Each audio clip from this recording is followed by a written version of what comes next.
estructuras anatómicas como para poder observar ni siquiera con el microscopio electrónico. Simplemente son estructuras químicas, ya sea de las membranas celulares, elementos enzimáticos que pueden estar en el citoplasma, también en las membranas nucleares y en el núcleo mismo. Entonces eso es lo que vamos a ver el día de hoy. Aquí en esta imagen tenemos lógicamente la célula o la membrana celular, y ustedes pueden observar que hay unas figuritas que vamos a ponerlas con el pero ya están aquí. Tenemos unos dibujitos que están representando a los receptores. Vuelvo a repetir, esto no existe ni siquiera a la vista del microscopio electrónico, así que no traten de buscar estas cosas, porque no hay, no existe eso. Simplemente, vuelvo a repetir, son estructuras químicas importantes para que nosotros podamos entender y aprender, ¿no es cierto?, cómo interactúan los medicamentos, que también son estructuras químicas. Bien, vamos a avanzar en ello. Aquí tenemos los receptores, que son los receptores o macromoléculas celulares encargadas de la señalización química en la célula, ¿no? Lo cual va a generar un cambio en la función celular. Si alguien pregunta qué cambio, entonces ya hemos mencionado que los fármacos estimulan, inhiben, o sea, deprimen, si ustedes quieren, en ese sentido, pueden reemplazar, etcétera, etcétera. Eso ya lo hemos. En esta imagen estamos viendo, ¿no es cierto?, una figura, vuelvo a repetir, no existe en la realidad, porque es una estructura química simplemente. Y entonces este receptor, que es un canal ionotrópico, por ahí pasan los diferentes elementos, como puede ser sodio, potasio, cloro, y tiene una parte extracelular y una parte intracelular. Algunos, como en el caso que estoy señalando, generan la activación de segundos mensajeros. Después, la presencia de los receptores intracelulares, es decir, aquellos que se encuentran en el citoplasma. Hay una señal que genera el ingreso a través de la membrana de estos elementos, que van a actuar también, digamos, en el interior de la célula. Eso nos está mostrando esa figura. Entonces, los receptores son macromoléculas celulares a las cuales se une un fármaco para producir sus efectos. Entonces, generalmente se encuentran en las membranas celulares, como dice aquí, en la membrana celular, pero también puede haber en el núcleo. Y otros, por ejemplo, podría ser en la mitocondria, en el retículo endoplasmático, todo aquello que tiene membrana. ¿Qué son estos receptores? Son proteínas, ácidos nucleicos, fosfolípidos de membrana. Y aquí tenemos un ligando exógeno que puede ser un neurotransmisor o cualquier hormona, ¿no?, que al actuar sobre la superficie, ya sea del núcleo de la membrana celular, en las enzimas o el ADN, entonces va a generar esta unión de este ligando con este receptor, que vuelvo a repetir, son macromoléculas, o sea, estructuras químicas, para producir un efecto. Puede ser un cambio transitorio de la conformación, una modificación específica de las funciones celulares. Entonces ahí tenemos eso. Entonces vamos a tener diferentes tipos de asociaciones con los medicamentos. Algunos pueden tener una alta afinidad sobre el receptor, o algunos pueden tener una afinidad media, no una alta como tenemos acá, y luego una muy baja afinidad del medicamento sobre el receptor. Y entonces aquí tenemos las diferentes situaciones, ¿no? Los medicamentos van a ser específicos para actuar sobre esto. Fíjense, esta sustancia química que está de color roja se ha unido perfectamente al receptor de la membrana celular. Aquí hay una unión parcial y aquí muy baja afinidad y directamente no vamos a tener ninguna actividad cuando se presente este hecho, donde la estructura química del fármaco no coincide absolutamente con nada del receptor, entonces no habrá actividad farmacológica como está mencionando esa parte de la diapositiva. Bien, continuamos entonces. En esta parte de la diapositiva tenemos el desencadenamiento de las respuestas, tipos de respuestas fisiológicas que pueden ser cambios en la actividad de múltiples enzimas, ¿no es cierto? Modificación de los movimientos de los iones, es decir, pueden entrar o salir dependiendo de la necesidad, modificación de la producción y estructura de diversas proteínas. Ustedes pueden observar aquí hay un pie sináptico para ir relatando un poco. Las vesículas contienen neurotransmisores. Estos neurotransmisores pueden actuar en diferentes partes de la superficie de la membrana celular y de diferentes maneras, lo cual va a generar tipos de respuestas fisiológicas, o sea, funcionamientos normales de nuestro organismo. Entonces, ustedes tienen aquí, como les mencionaba, diferentes vesículas que contienen los neurotransmisores y obviamente van a actuar de diferentes tipos de receptores que se encuentran en la superficie, pero que no son estos dibujos, no lo son, son estructuras químicas, eso tengámoslo presente, porque si alguien pretende mirar como una estructura anatómica los receptores, pues no existen como estructuras anatómicas microscópicas, sino como elementos químicos simples.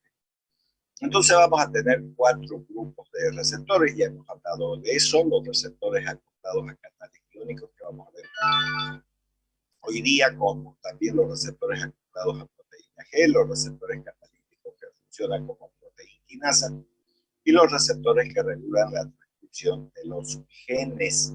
Entonces, estos son familias de receptores, no es que exista un solo tipo de receptor para cada una de los elementos aquí puntuados, canales iónicos, proteína G, proteína quinasa o transcripción de genes. Son varios grupos que forman familias, incluso subfamilias que vamos a ver un tantito más adelante. Bien, continuamos entonces. Aquí tenemos los receptores de los canales iónicos y hay este subdibujo, ¿no? Que está representando a esa estructura química que son obviamente proteínas que se encuentran, vamos a decir lo completo, proteínas de transmembrana. ¿Por qué de transmembrana? Porque estas esferas de color celeste, con estas barritas de color roja y otra vez las esferitas de color celeste, forman la membrana celular. ¿Y qué pasa con esta parte? ¿Y qué pasa con esta otra? Atraviesa toda la membrana y entonces esto se expone en el líquido extracelular y esto en el líquido intracelular. Por lo tanto, este receptor es un receptor de transmembrana porque atraviesa toda la membrana celular y como pueden observar ustedes, aquí está cortado este receptor, no está íntegro, es para que podamos observar lo que ocurre aquí. Si cortamos 1, 2, 3, 4 y este que está cortado 5. Generalmente son receptores pentaméricos. Cuando digo pentaméricos, estoy hablando de 5 estructuras que conforman este tipo de receptor iónico. Aquí ustedes pueden ver mucho más abierto, donde entonces tenemos incluso la presencia de las compuertas en este poro que pueden estar cerradas y que pueden o no permitir el ingreso de estos iones. En el caso de este dibujo está el sol. Entonces, son receptores de membrana que están acoplados directamente a un canal iónico. Canal iónico, ¿no? Se trata de complejos macromoleculares de gran tamaño. Cada una de estas unidades está mencionada con una letra símbolo y entonces pueden ser alfa, beta, gamma y delta, ¿no? En algunos casos ni siquiera son pentaméricos, son tetraméricos, es decir, poseen solamente 4 subunidades y no 5, como estamos observando, digamos, en esta imagen. Muy bien. Bien, seguimos con los receptores de los canales iónicos. Entonces, la interacción con el fármaco genera la apertura o cierre del canal. Se llama también receptores ionotrópicos. ¿Por qué se llaman ionotrópicos? Porque viene de la palabra ión, y un ión, entonces puede ser el sodio, como le decía en un principio, puede ser el potasio, puede ser el cloro, lo que sea. Entonces, por eso se llaman aquí receptores ionotrópicos. Son receptores de transmembrana, están conformados por proteínas, son número de 5, por lo tanto son pentaméricos, y vamos a encontrarlos en varios estadios. Por ejemplo, esta compuerta, gate, puerta, aquí la tienen ustedes, ¿no? Está cerrada, por lo tanto, digamos, este receptor está en reposo, no está dejando pasar los iones. Sin embargo, en esta otra parte, una vez que el ligando o el voltaje hayan generado la apertura de este canal iónico, entonces dejan pasar y por lo tanto se encuentra en un estadio abierto. Los canales iónicos pueden ser de dos tipos: de filtración, que siempre se mantienen abiertos, de compuertas que abren y se cierran en reacción a algún tipo de estímulo. Entonces, eso también es importante tener presente a la hora de poder comprender cómo están estructurados estos canales. Entonces, dentro de los canales iónicos vamos a tener receptores similares a los nicotínicos, por ejemplo, el receptor nicotínico propiamente dicho, que es para la acetilcolina, el receptor GABA A, el GABA C, receptor de glicina y el receptor de 5, el receptor 5 hidroxiglutaminérgico, también llamado serotoninérgico. Esos forman los receptores nicotinoides. Después tenemos los receptores de glutamato y aspartato y los receptores purinérgicos, que se abrevia P2X. Ya, estos tipos de receptores actúan en la transmisión sináptica, originando respuestas en fracciones de segundos. Por ejemplo, muchos de estos no pueden ser necesariamente activados por ligandos y pueden ser activados por voltaje, como ocurre, por ejemplo, en el corazón. El nódulo sinusal o sinoauricular, entonces envía señales de voltaje a las diferentes células musculares cardíacas que permiten el ingreso del sodio, la salida del potasio cuando se realiza la despolarización. Ya, entonces, en esta otra diapositiva seguimos con los canales iónicos. Una vez que se realiza la activación del canal, ya sea por ligandos extracelulares, canales operados por transmisores. Por ejemplo, si estuviésemos hablando de la estructura muscular esquelética, entonces vamos a tener la liberación de nicotina hacia los canales nicotínicos, y esto van a permitir el ingreso entonces del sodio. Eso puede hacer, sin lugar a dudas, ¿no? El parasimpático a través de la acetilcolina. Esa acetilcolina va a unirse hacia el receptor nicotínico y entonces al generar la apertura se va a generar, digamos, una actividad, ¿no? Obviamente tiene que unirse esa acetilcolina cuando el receptor se encuentra en reposo y que puede luego el generar una apertura y activar. Y después, obviamente, va a volverse inactivo para no permitir más el ingreso, ¿verdad?, de estas moléculas, estos átomos de sodio. También pueden ser activados por voltaje, entonces se generan potenciales de membrana que son canales dependientes de voltaje, como ocurre con el músculo cardíaco, donde las señales eléctricas parten, ¿no?, desde el nódulo sinoauricular hacia las aurículas, porque recordemos que dentro de la anatomía fisiológica, entonces vamos a tener una vena cava superior que desemboca en la aurícula derecha, y entonces donde está esa desembocadura de la cava superior se encuentra el nódulo sinoauricular, que envía señales eléctricas y que viajan a través de la musculatura auricular para provocar la sístole auricular, que luego de ese viaje de voltaje va a sufrir un retraso a nivel de las válvulas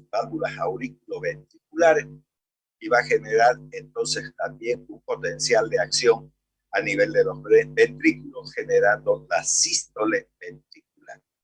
Entonces ahí tenemos los dos ejemplos, unos activados por ligando y otros activados por voltaje. Pero recordemos que estos canales se pueden encontrar en forma inactiva, de reposo y activo.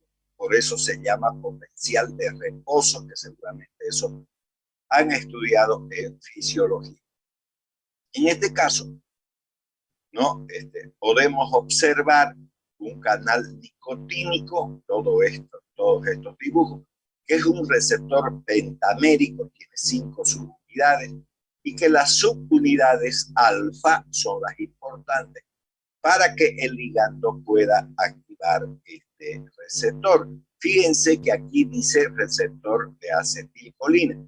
Entonces el canal mediado por el receptor de acetilcolina normalmente está cerrado. Entonces aquí no vemos esa apertura del canal.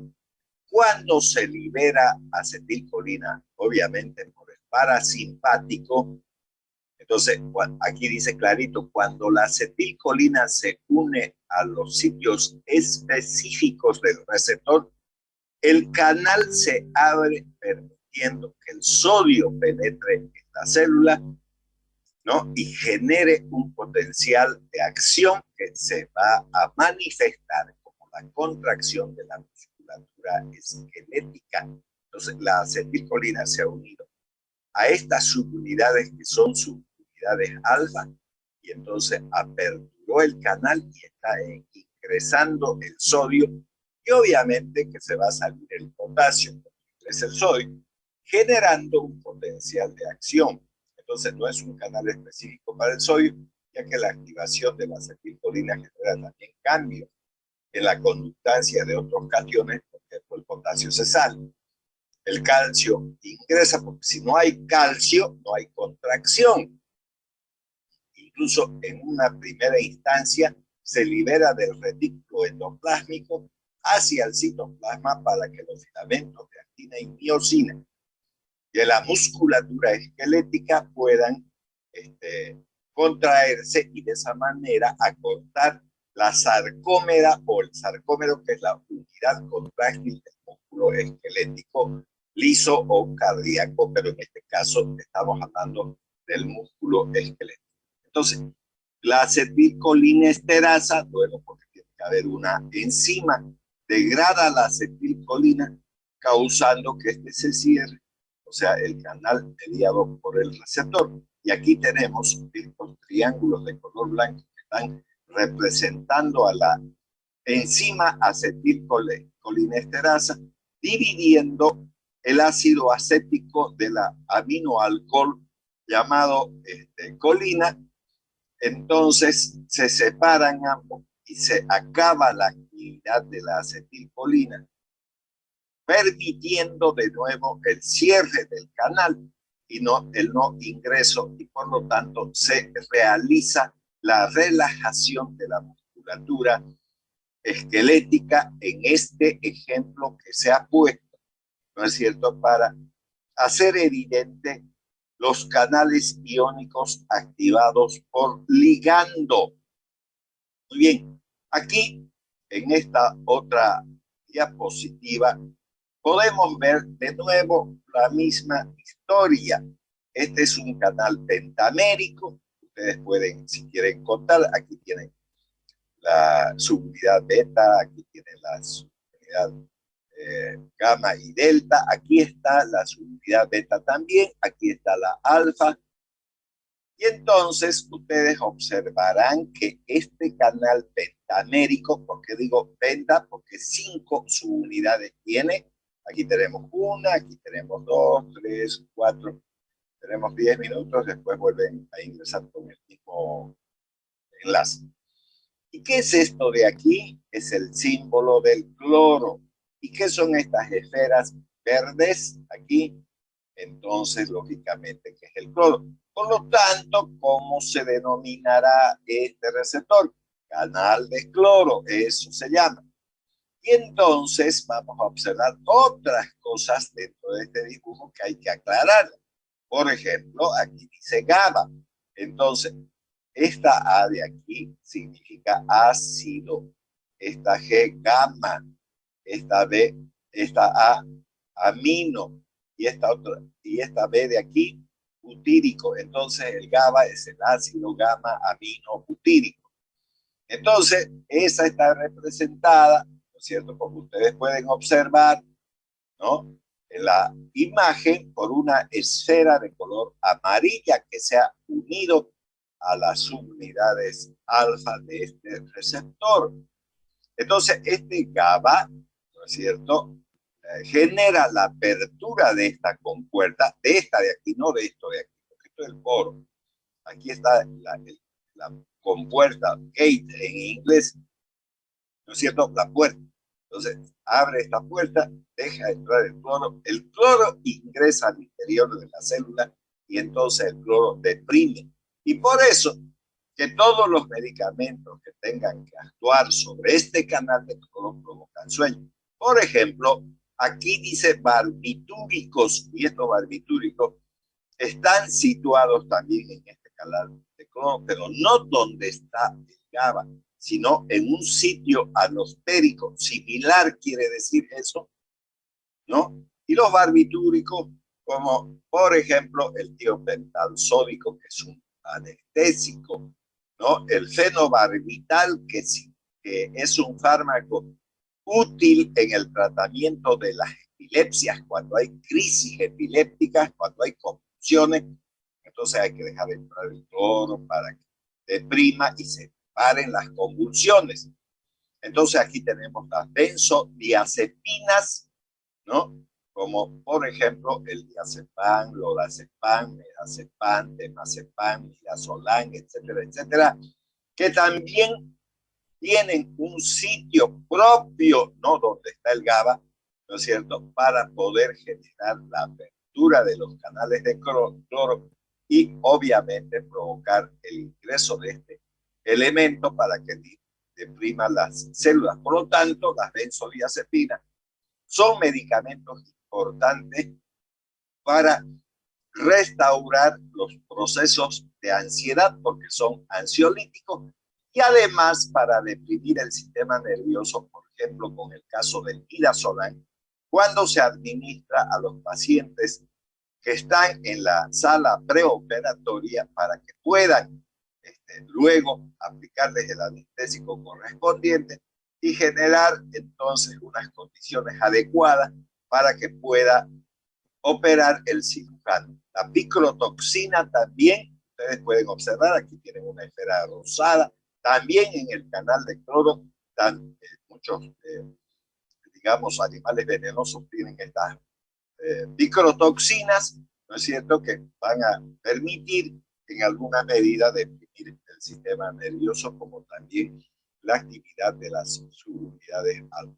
Y aquí ustedes pueden ver el cloro que ingresó y provocó la depresión. Entonces, este canal de cloro es una glicoproteína heteropentamérica, ¿no? No es homopentamérica, es heteropentamérica, quiere decir que tiene subunidades diferentes. Aquí tenemos las beta, las alfa, aquí otra vez beta, gamma, delta, como gamma y delta, como pueden observar ahí, y una serie de sitios de fijación para el GABA y para diversas moléculas que regulan esa actividad. El GABA, el ácido gamma aminobutírico, se fija a la subunidad beta, como pueden ver, aunque su acción solo se expresa si están presentes las unidades alfa y beta, como podemos observar en la imagen. Bueno, muy bien, vamos a continuar.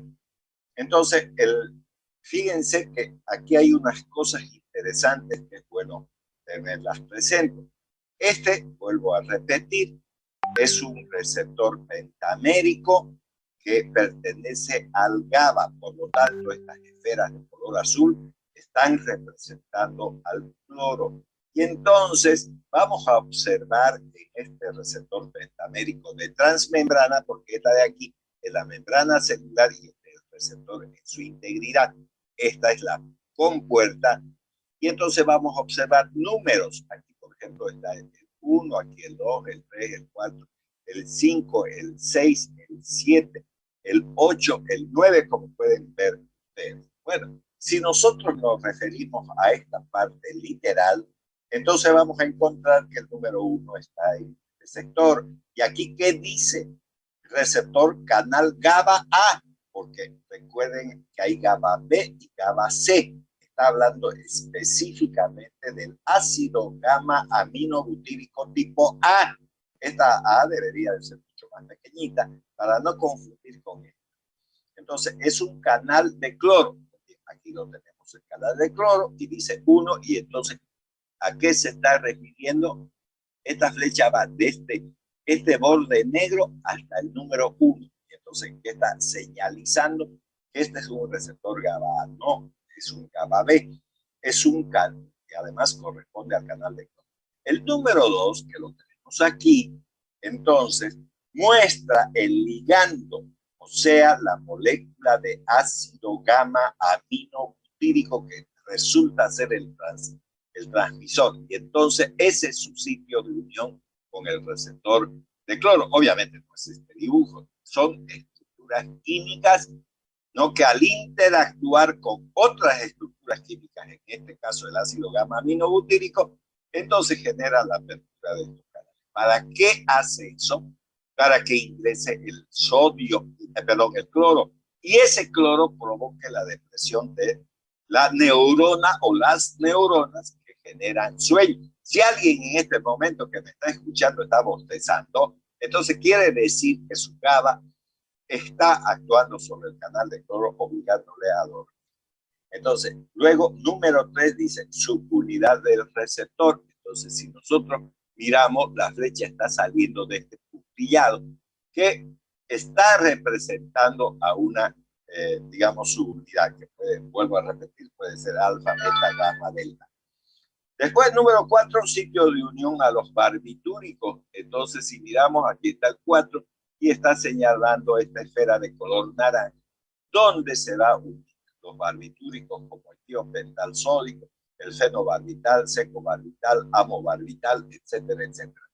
El sitio de unión de los esteroides, número 5. Entonces nos fijamos, el número 5 es esta esfera de color azul verdosa que se puede observar en la imagen. Entonces nos está diciendo sitio de unión a esteroides. El número 6, iones de cloruro. Entonces observamos nosotros donde tenemos el número 6. Aquí tenemos, y entonces nos está mostrando estos iones de cloro que han ingresado. 7, sitio de unión de la priscotoxina, como pueden observar aquí. La priscotoxina, ¿no? Son toxinas de algunos animales que al picar al ser humano pueden provocar también la depresión. Canal de cloro, el número 8, el 9, sitio de unión con las benzodiazepinas, y número 10, la membrana plasmática, que es esta de aquí, que ya hemos mostrado. Entonces, ahí tienen ustedes ese receptor. Ahora tenemos el receptor de glicina. Esto queda en el sistema nervioso central, no a nivel periférico, y está formado por 5 subunidades, por lo tanto es un receptor pentamérico, que forman en su centro el canal selectivo también para el cloro, ¿no? El pentámero está formado por subunidades de dos tipos, las alfa y beta, nada más. Entonces, esas subunidades alfa y beta, ¿no es verdad?, van a tener que ser aperturadas por la glicina. La glicina es un neurotransmisor, ¿no es cierto?, que permite el ingreso del cloro y obviamente que deprima a esas células que está permitiendo el ingreso del cloro. Pero vamos a ver aquí.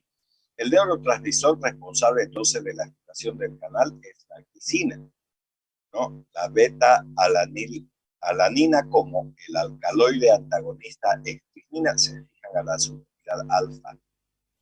Entonces a esta subunidad alfa. Cuando habla de la estringina es un veneno que genera convulsiones. Se usaba antes pequeñas cantidades de estringina para generar un estímulo a nivel de la médula espinal y permitir en alguna medida, ¿no?, tener mejores relaciones sexuales. Hoy en día, digamos, el medicamento denominado Viagra o la tableta azul, que es el maleato de sildenafil, entonces es el que ha reemplazado a esa estringina, pero en grandes cantidades provoca confusiones, obviamente, que ni siquiera en las pequeñas digamos, dosis, es aconsejable su uso, sobre todo en pacientes epilépticos. Entonces, esa estrimina que se encuentra en las veterinarias, que mucha gente la toma para acabar su vida, también, ¿no?, nos va a caer a las emergencias y aunque no se use como medicamento, pero en emergencias tiene que resolver el problema de la intoxicación con estrijina. Vuelvo a repetir, es un veneno que provoca confusiones, sobre todo a nivel de la médula espinal, donde la glicina se produce generando una depresión y que nosotros normalmente no tengamos confusiones, pero la estrijina sí puede provocar ese problema. Bueno, aquí tenemos ya un canal catiónico asociado al receptor 5-hidroxitriptaminérgico o la hidroxitriptamina, esta H-hidroxi y la T-triptamina, que hay un 3 además. Entonces, este canal que están observando ustedes también tiene 5 unidades, aunque 3 sean alfa y 2 sean beta, pero no importa, igual tienen 5, 1, 2, 3, 4 y 5 unidades. Y entonces, este canal es un canal catiónico unido al receptor. Aquí está el 5, vamos a poner el puntero para que ustedes puedan observarlo. Aquí tienen el 5HT3, entonces es un canal entonces referido a la serotonina. Entre los múltiples subtipos de receptores sensibles al 5-hidroxitriptamina o serotonina, es el único que produce la activación directa de los canales catiónicos como el sodio y el calcio. Fíjense que no es un canal solo del sodio, sino del sodio-calcio, por eso está con esta barrita aquí señalándonos que este canal de serotonina, no es verdad, es un canal sodio-calcio. Entonces, como pueden ver, los agonistas 5-hidroxitriptaminérgicos generan una estimulación, sobre todo en patologías como la depresión. La depresión está asociada generalmente a muerte. La gente que está deprimida piensa que nunca debió de haber existido. Que quede claro que todos los seres humanos tenemos depresión, todos sin excepción, pero no patológica. Yo estoy hablando de la depresión, digamos, patológica. Entonces, estos canales son importantes, sobre todo para el tratamiento de los pacientes que tienen depresión, donde hay una disminución de la cantidad de serotonina, ¿no es cierto? Y por lo tanto, entonces sufren de esta patología. No estoy hablando de la depresión normal, porque si alguien en su vida dice, yo estoy deprimido, todos hemos estado deprimidos por alguna u otra razón, ¿no? Cuando tenemos problemas de dinero, cuando tenemos muchas rencillas con nuestros padres, etcétera, etcétera, se genera la depresión. Entonces, la serotonina es un elemento importante para evitar ese hecho. Muy bien, entonces aquí ya tenemos receptores ionotrópicos, como pueden observar ustedes, tetraméricos de glutamato aspartato.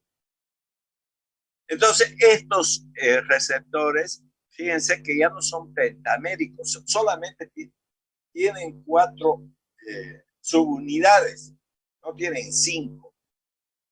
Son selectivos a cationes, el glutamato y aspartato, son neurotransmisores excitatorios en el sistema nervioso.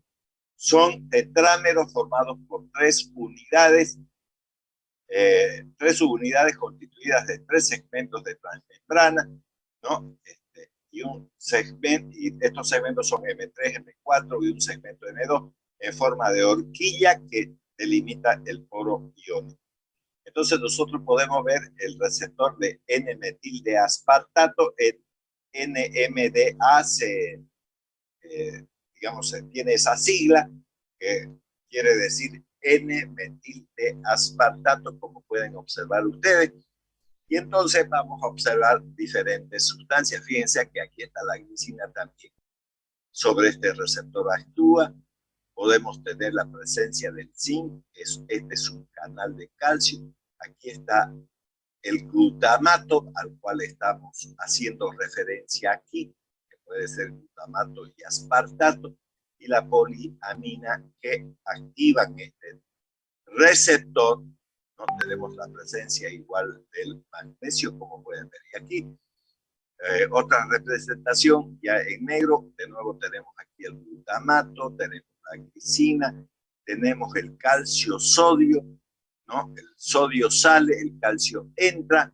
Aquí tenemos la presencia del zinc, del magnesio, que interactúan con estos tipos de receptores, ¿no? Que no son pentaméricos, son tetraméricos. Ya, los receptores ahora ligados a proteínas G. Vamos a decir que este es otro tipo de receptor llamado receptores metabotrópicos, así también se denominan. Y estos receptores metabotrópicos son estructuras proteicas, están constituidas por 7 dominios de transmembrana. Fíjense lo que estoy diciendo, 7 dominios de transmembrana. Ya no son 5, ni 4, ni 3, ni nada. Son 7 dominios de transmembrana. En esta figura está mostrándose de color naranja. Este dibujo de color naranja es el receptor. Entonces, este receptor que tiene 7 subunidades de transmembrana son estructuras proteicas y que tiene en esta parte externa un grupo amino y en esta parte interna un grupo carboxilo. Entonces, el neurotransmisor generalmente, no siempre, se va a unir al grupo amino. Y al unirse al grupo amino, entonces genera un estímulo del receptor, el cual va a actuar sobre una proteína G.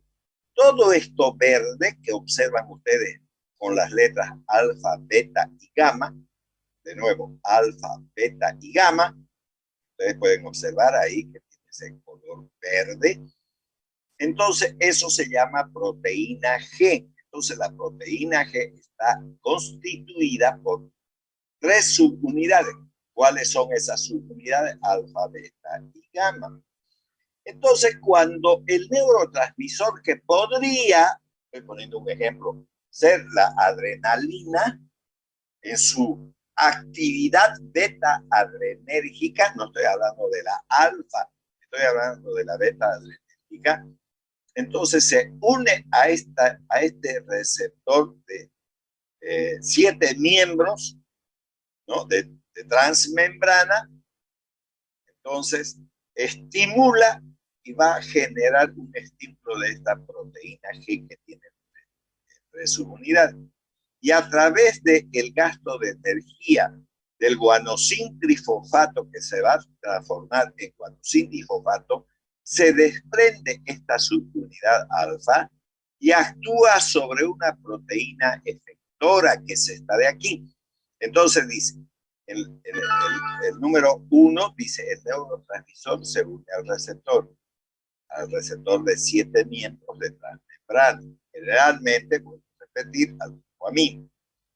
Cuando se une, entonces genera un estímulo que va a viajar a este lugar y aquí dice, el receptor activa una proteína G. ¿Cuál es la proteína G? Esta verde. Toda entera es la proteína y está constituida por 3 subunidades, alfa, beta y gamma. Y haciendo gasto de energía que proviene del guanosin trifosfato, lo transforma en guanosin difosfato, para luego de nuevo incorporar un nuevo fósforo y transformarse en guanosin trifosfato, cuando la subunidad alfa se desprende y se une a una proteína efectora. Entonces, la subunidad de la proteína G activa una proteína efectora, esta proteína efectora. Bueno, la proteína efectora, entonces, activa una cascada del segundo mensajero intracelular. Ese segundo mensajero intracelular, ¿no? Siempre y cuando sea la adenilciclasa esta subunidad, entonces va a ser el AMP cíclico. Y ese AMP cíclico se llama segundo mensajero, este de aquí, que está de color rojo. Entonces, este AMP cíclico va a permitir el ingreso de los iones, lo que determina entonces la apertura de un canal iónico u otras respuestas intracelulares. Entonces, esto ya no son receptores, digamos, de canales iónicos o llamados receptores ionotrópicos. Estos son receptores activados por proteínas G. ¿Qué es una proteína G? Es una proteína que está constituida por 3 miembros, alfa, beta y gamma. Ahora, ¿existen varios tipos de proteína G? Sí, existen alrededor de 5 proteínas G, que son las proteínas GI, ¿no? Para tener una mención, tenemos también las proteínas G-OLF, ¿no? Tenemos las proteínas G, S, que son las proteínas estimulantes, cosa que he descrito aquí. Esto sería una proteína GS, ¿no? Entonces usted va a tener ese neurotransmisor, va a ser la adrenalina. Entonces, por lo tanto, este es el primer mensajero. Activa esta proteína de 7 miembros, es una proteína metabotrópica, la cual tiene un grupo carboxilo, que al ser estimulada activa la proteína G se desprende, va hacia la adenilciclasa, que es una proteína de carácter enzimática, que es una proteína efectora, y entonces esa subunidad alfa al estimular se desprende, digamos, el segundo mensajero, que en este caso es el AMP cíclico. Y ese 5 AMP cíclico, entonces el segundo mensajero, el cual va a permitir la apertura de este canal iónico y por lo tanto el ingreso de iones que generalmente puede ser, digamos, el sodio. ¿Ya? Entonces, receptores de proteína G están implicados en diversos procesos. Por ejemplo, ¿cuáles podrían ser esos neurotransmisores? Tenemos la acetilcolina, la dopamina, el glutamato, el ácido gamma-aminobutírico, la serotonina y la noradrenalina. Vuelvo a repetir, tanto la adrenalina como la acetilcolina no tienen un solo receptor, porque todos estos tienen alfa y beta. Aquí tienen nicotínicos y muscarínicos y así, y los receptores dopaminérgicos, que son de 5 clases, el de glutamato, el de GABA y el de la serotonina. Muy bien, entonces vamos a ver esto también. Son receptores acoplados a proteína G, denominados también receptores metabotrópicos, ya lo podría conocer. ¿no? Están acoplados a proteínas ligadoras de nucleótidos de guanina. Estos están formados por cadenas de 460 a 590 aminoácidos que atraviesan la membrana unas 7 veces de forma helicoidal.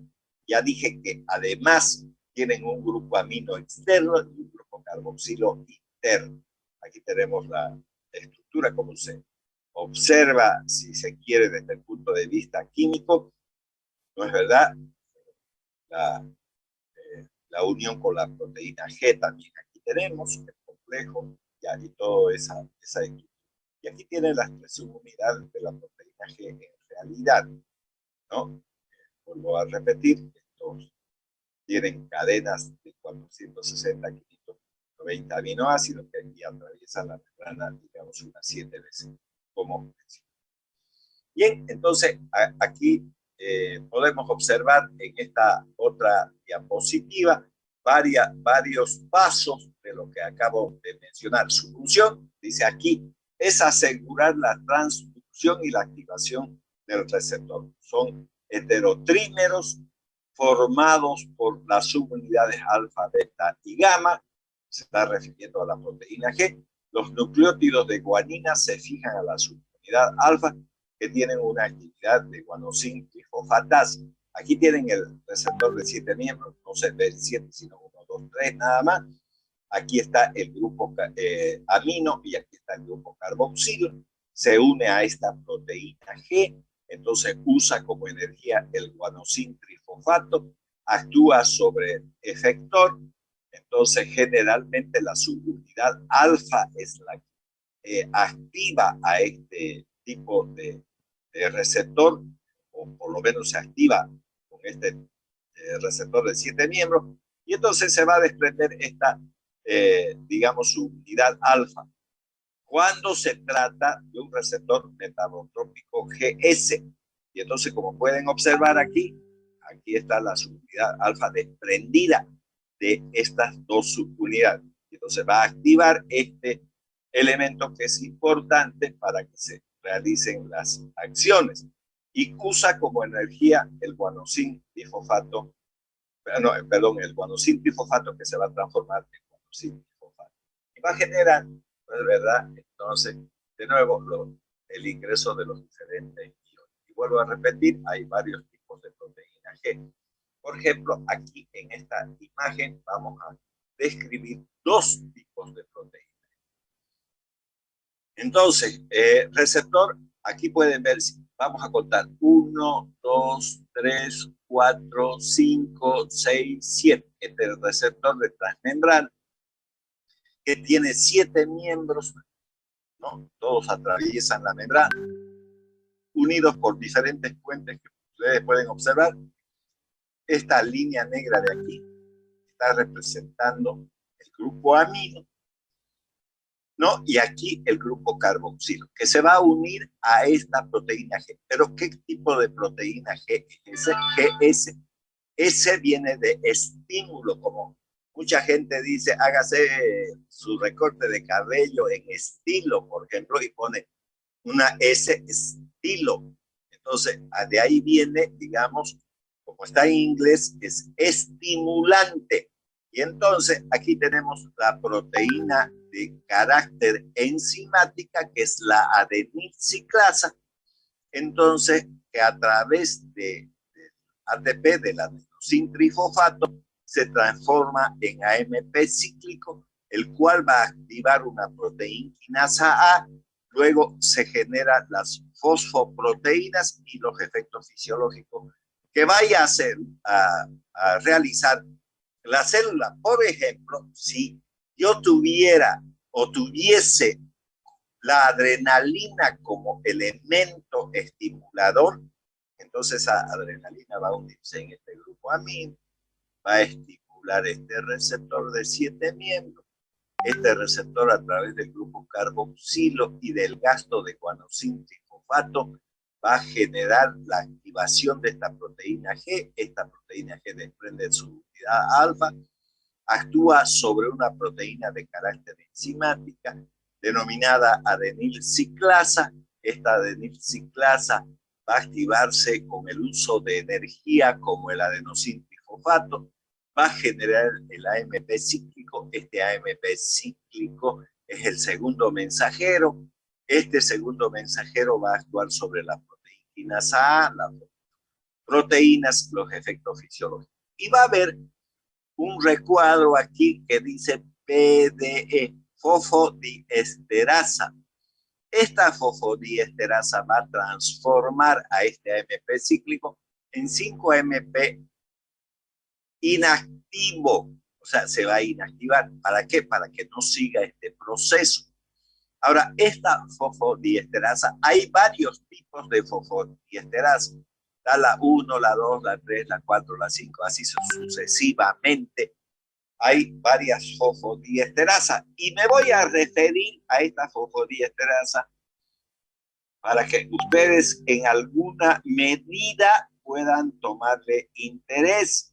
Por ejemplo, el maleato de sildenafil, que actúa sobre una fosfodiesterasa tipo 5, entonces que se encuentran en los cuerpos cavernosos del pene y del clítoris, ¿no? Inhibe esta fosfodiesterasa, la bloquea. Al bloquearla, ya no se va a transformar este AMP cíclico en 5-AMP inactivo, porque si usted la bloquea, no hay quien transforme este AMP cíclico en este 5. Y entonces va a seguir la proteína quinasa A, la fosfoproteína. ¿Y cuáles son los efectos fisiológicos? La relajación de la musculatura lisa de los vasos sanguíneos del pene y del clítoris, generando un mayor llenado de sangre y la erección de ambos órganos. Entonces eso es. Pero vamos a ver otra cosa también aquí.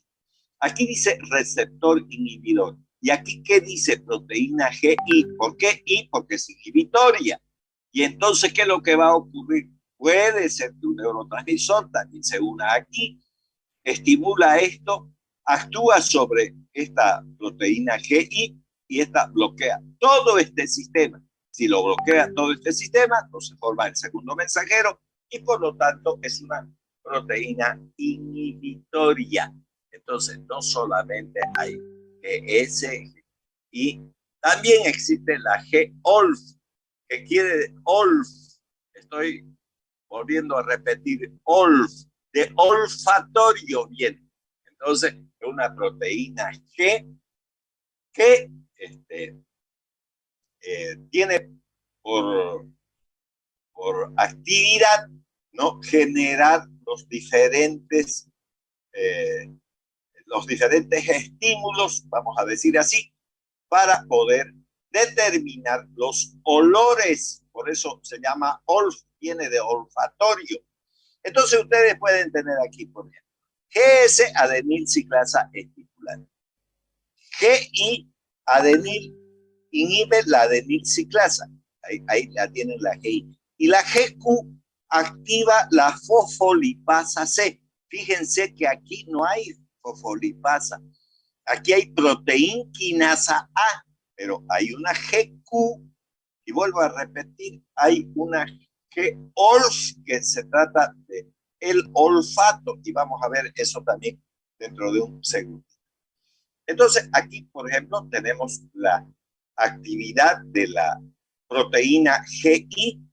Si ustedes observan, dice que este receptor de 7 miembros de transmembrana, entonces puede ser estimulado por la epinefrina o adrenalina, por el glucagón y la hormona adrenocorticotropa, y entonces genera la activación de quién, de esta proteína G que usa el guanosín trifosfato y estimula esta proteína denominada adenilciclasa para formar el AMP.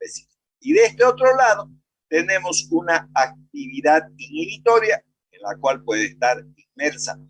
La GI y la GQ son inhibitorias, ¿no? Y entonces está la prostaglandina E1, la adenosina, para mencionar algunos, y entonces aquí se inactiva la adenilciclasa, por lo tanto son inhibitorias, ¿no? Y tienen entonces una actividad sobre el receptor inhibitorio de las hormonas. Entonces, eso para que tengamos también presente, ¿no? A la hora de recordarnos los neurotransmisores. Aquí tenemos entonces la proteína GQ. Ustedes pueden ver, aquí está el receptor, dice agonista. Agonista es un neurotransmisor que actúa sobre esta proteína de 7 miembros, que activa la proteína G, gasto de energía. Entonces activa la fosfolipasa C, ya no la adenilciclasa, el fosfatidil-inositol y los dos segundos mensajeros, el diacilglicerol y el fosfatidil-inositol, las cuales va a generar entonces cambios importantes dentro de la célula. Por ejemplo, aquí tenemos un retículo endoplásmico, el cual tiene un canal de calcio, el cual puede ser liberado para generar las diferentes actividades que tenga la célula. En este caso, la GQ también es inhibitoria, entonces cierra este canal para que las moléculas de calcio no salgan y no se intercalen con los filamentos de actina quimiosina. La activación de la fosfolipasa C enzima que provoca entonces una hidrólisis del inositol difosfato, un fosfolípido de la membrana, dando origen al diacilglicerol y al inositol trifosfato, que es también un segundo mensajero. Muy bien, y aquí las tenemos a las diferentes proteínas G. Aquí ya tiene la S, ya les dije que es estimulante, estimula la adenilciclasa, activa los canales de calcio y activa los canales de sodio. Aquí tenemos la GI, que es una inhibitoria de la adenilciclasa, activa los canales de potasio, calcio y la fosfolipasa C y la fosfolipasa A.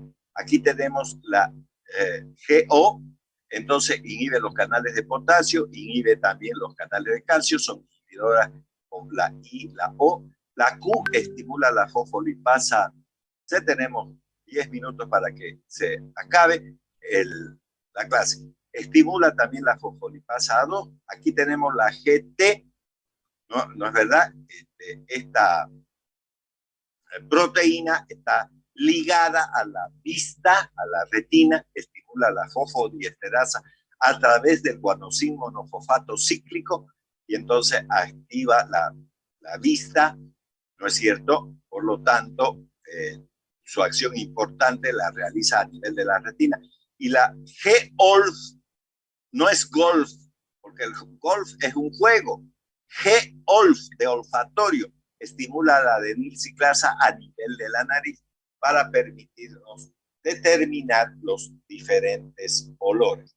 Muy bien, entonces con esto hemos terminado 2 tipos de receptores. Vamos a meternos a un tercer grupo. Voy a...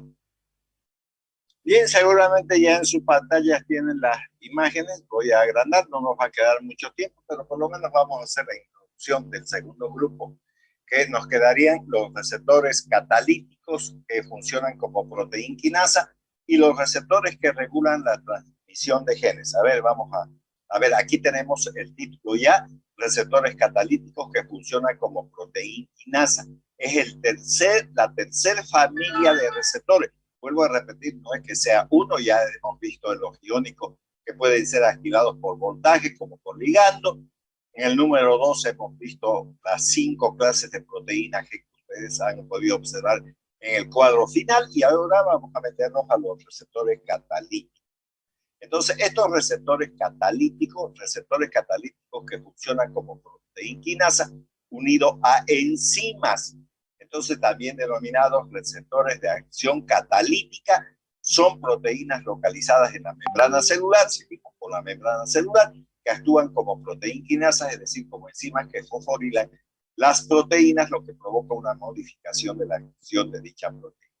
Entonces aquí también tenemos una representación de eso.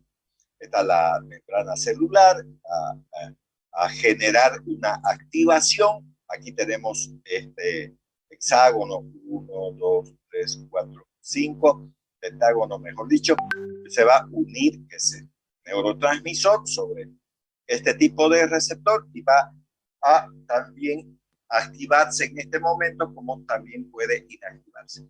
¿no? Actúan como enzimas de acción directa que catalizan reacciones de fosforilación o generación también de segundos mensajeros. Esta es la estructura de los receptores de carácter enzimático, como pueden ver en la figura que está ahí. Se llaman receptores catalíticos.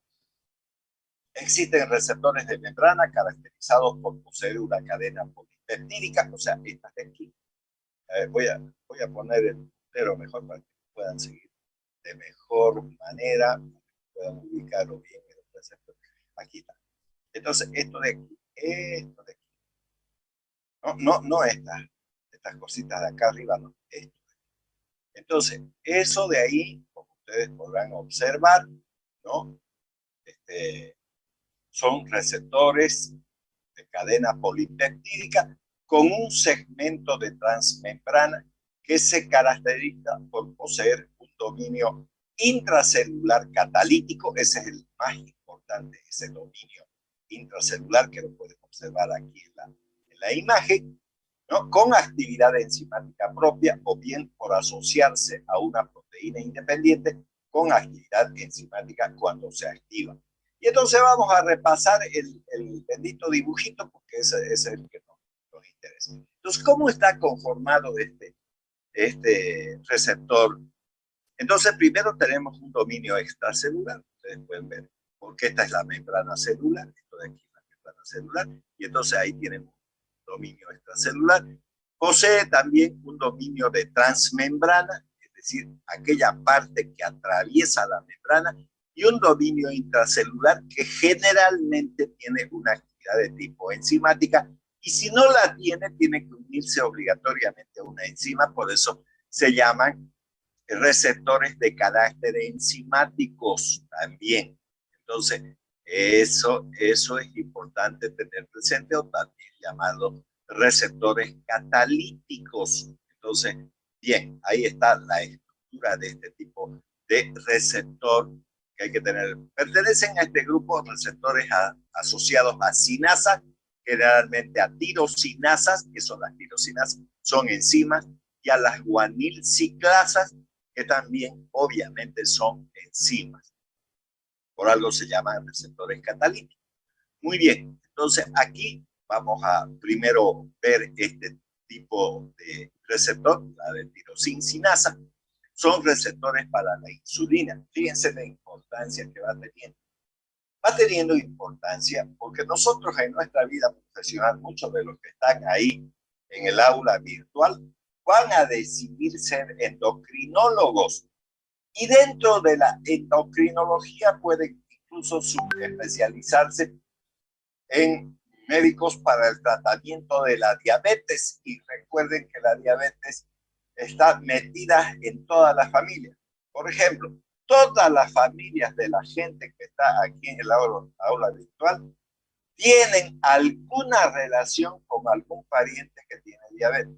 A ver, ¿a qué me refiero eso? Probablemente no haya en su casa, nadie de sus hermanos, de sus padres, sus abuelos no las tengan, pero sí pueden tener sus tíos, pueden tener cuñados, cuñadas que tienen familia, digamos, dentro de su familia, diabéticos. Entonces, si ustedes revisan su familia grande, van a ver que sí tienen diabetes.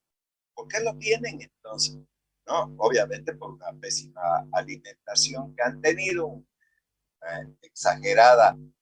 exagerado consumo, si se quiere, de hidratos de carbono, llámese pan, fideo, todo lo que sea hidratos de carbono, arroz, papa lisas y todas esas cuestiones. Entonces, ahí tienen ustedes sus familiares que tienen, entonces, relación con la bendita diabetes. ¿Cómo funciona ese receptor de insulina? Entonces, me voy a enterar, pues, si no he visto en segundo año de manera clara este tipo de receptores, entonces lo voy a ver ahora un poquito, digamos, en farmacología. Y eso nos interesa porque vamos a hablar de medicamentos antidiabéticos, como también de la misma insulina para el tratamiento de la diabetes tipo 1 y la diabetes tipo 2. Entonces, son receptores para la insulina, factor también para el factor de crecimiento epidérmico, localizados en sus dominios citoplasmáticos. Se activan cuando el receptor se une al ligando.